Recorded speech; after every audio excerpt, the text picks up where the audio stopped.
국민연금공단에서 올해 중점적으로 추진하고 있는 일이 어떤 건가요? 올해 그 세 가지 중점적으로 추진하고자 합니다.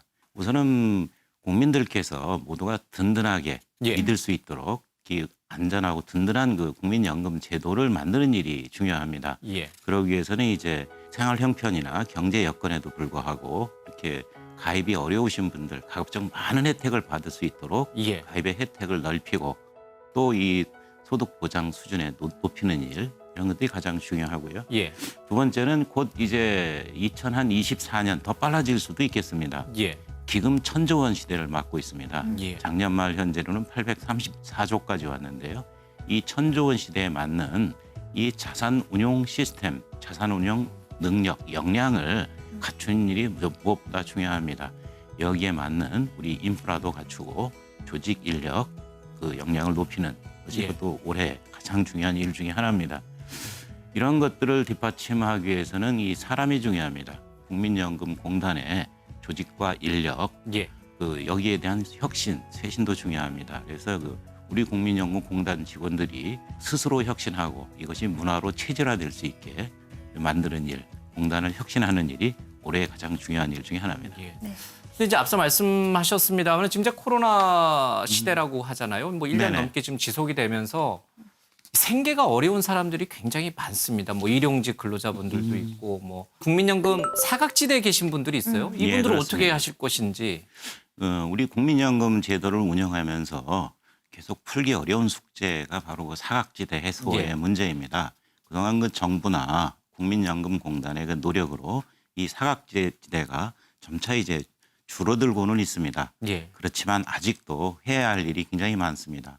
가장 어려우신 분들이 뭐냐면은 일용 근로자 같은 분들입니다. 예. 이분들 같은 경우에 그 이 근로 형태가 좀 불안정하다가 보니까 국민연금이 자칫 누락되기 쉽습니다. 예. 그래서 그동안 그 일용 근로자에 대해서는 한 달에 8일 이상만 근무하시면은 이제 사업장 가입자로 이렇게 편입되도록 했었는데 이조차도 보면 굉장히 좀 까다롭습니다. 그래서 앞으로는 일정 소득 요건만 갖추면은 이렇게 국민연금에 가입하실 수 있도록 제도를 또 이렇게 갖춰 나갑니다. 그다음에 이제 또 어려우신 분들이 특수 고용직 근로자라고 예. 있습니다. 네.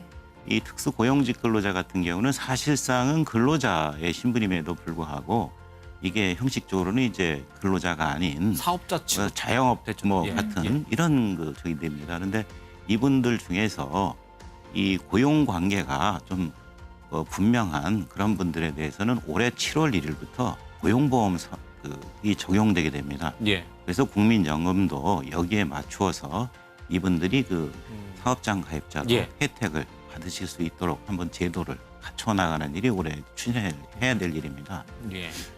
그러면서도 다시 또 그 남는 분들이 있습니다. 네. 그런 분들에게는 지역 가입자로 불가피하게 이제 편입될 수밖에 예. 없는데 여기에 대해서는 국가가 보험료 지원 제도를 이제 법적인 근거를 만들었습니다. 그래서 실제 어떻게 시행할지 예. 그런 것들을 준비하는 그런 과정에 있습니다. 또 작년 12월에는 국민연금공단의 또 쇄신 대책도 발표하셨는데요. 주요 내용이 어떤 것이고 또 지금은 어떻게 진행되고 있는지도 궁금합니다. 부임한 뒤로 여러 가지 그 국민연금 제도 개선 작업과 함께 국민연금공단을 국민의 신뢰를 받는 조직으로 거듭나도록 하겠다는 그런 각오하에 쇄신 대책을 마련했습니다. 예. 그 쇄신 대책의 핵심은 사람입니다. 음. 이 사람이 변해야 그다음에 조직도 변하고 조직이 변한 것이 또 문화로 또 굳어져야 됩니다. 예. 그런 것을 바탕으로 국민 행복을 위해서 보다 그 열심히 일할 수 있는 공단으로 거듭나겠다는 그런 각오입니다. 국민연금이 이제 예. 시작된 지가 한 34년 돼가고 있습니다. 예. 지난 1988년도에 도입이 됐는데요. 어떻게 보면 국민연금은 전 세계적으로 볼 때는 젊은 연금입니다. 외국 같은 경우는 벌써 100년 이상 다 됐죠. 우리가 늦었군요. 예, 그렇습니다. 그렇지만 그 짧은 연륜에도 불구하고 양적으로 굉장히 많이 성장을 했습니다.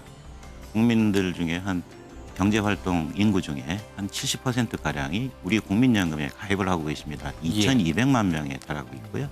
그다음에 이제 국민연금에 연금을 받고 계시는 수급자도 한 539만 명이니까 540만 명 예. 되겠네요. 그 정도에 이르고 있고 국민연금 적립액은 작년 말 현재로 834조입니다. 네. 국민연금과 관련해서 사람들은 근데 불안해하는 요인이 또 분명히 있는 것 같아요. 내가 낸 보험료만큼 과연 내가 나중에 돌려받을 수 있을 것이냐. 운영을 잘못해서 까먹게 되면 아니 이만큼 냈는데 요거밖에 못 돌려받아? 이렇게 생각하시는 분들이 분명히 있거든요. 그런 분들에 대해서는 또 어떤 대응이랄까요? 대책을 좀 갖고 계신가요? 우리 저출산 고령화 문제, 인구 구조가 급격히 변화하고 있기 예. 때문에 받는 사람이 더 많이 늘어나잖아요. 그렇죠. 이 연금 보험료를 내는 분들은 적어지고 연금을 타가시는 분들은 많아지고 예. 이럴 가능성이 있고 그런 것들이 또 추세적으로 보면 더 심화되고 있고 예. 그리고 한편으로는 우리 연금 구조가 구조적으로 좀 덜 내고 좀 많이 받는 구조로 돼 있습니다. 그래서 이제 그런 것들이 복합적으로 작용을 해서 아무래도 기금 고갈에 대한 걱정을 하시는 분들이 많습니다. 여기에 대해서 이제 두 가지를 말씀드릴 수 있는데요. 우리나라 같은 경우는 연금 제도를 만들면서 좀 약간 현명하게도 이런 어려움들을 미리미리 준비할 수 있도록 재정 재계산 제도를 도입을 했습니다. 예. 1999년도부터 도입이 됐는데 2003년도에 처음 재정 재계산을 하고 그 뒤로 이제 4차까지 이 연금을 다시 한번 재정을 계산해 보고 늦지 않은 시기에 대책이나 개선 방안을 마련하도록 이렇게 제도적으로 돼 있는 거죠. 예. 적정한 노후 생활이 보장될 수 있도록 적정 급여를 예. 보장해 주는 게 한 축이고 또 한편은 이거를 뒷받침하기 위한 보험료 인상이라든지 이런 것들을 예. 조합한 그런 방안이 되겠습니다. 좀 아쉬운 거는 아직은 뭐 여기에 대해서 본격적으로 좀 논의가 좀 안 되고 있는데요. 예. 지금이라도 논의가 시작됐으면 하는 게 제 바람입니다.